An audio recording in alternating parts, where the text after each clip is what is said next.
This is the palace that Haile Selassie built. It reflects the splendor of a reign that was full of pomp and confidence.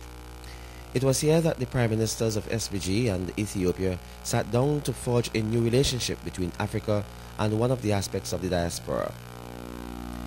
The Ethiopian prime minister agreed to the waiver of visa restrictions between both countries and agreed to take to parliament a bill that will confer special status on Rastafarians.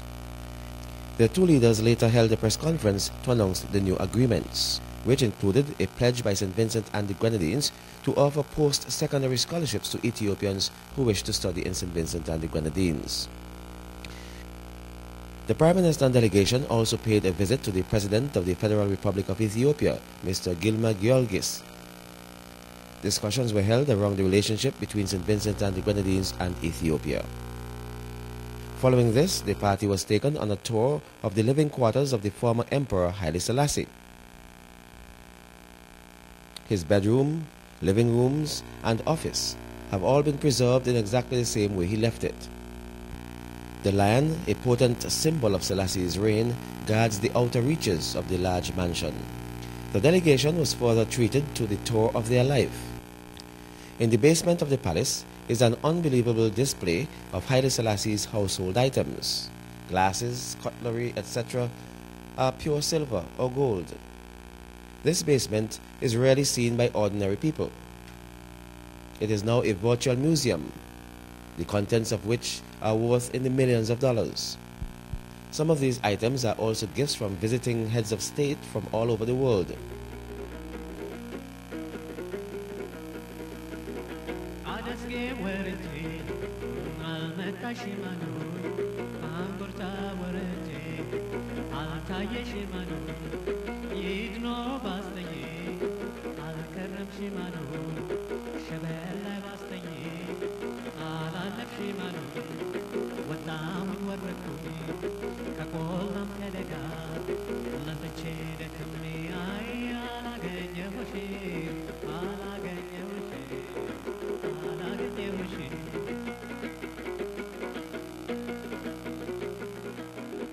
ትገኛለሽ ቢሉ አንሳሮ ላንሳሮ ትመጫለሽ ቢሉ ላሪሮ ላሪሮ ትውያለሽ ቢሉ ከቤቶችሽ ጓሮ ትታያለሽ ቢሉ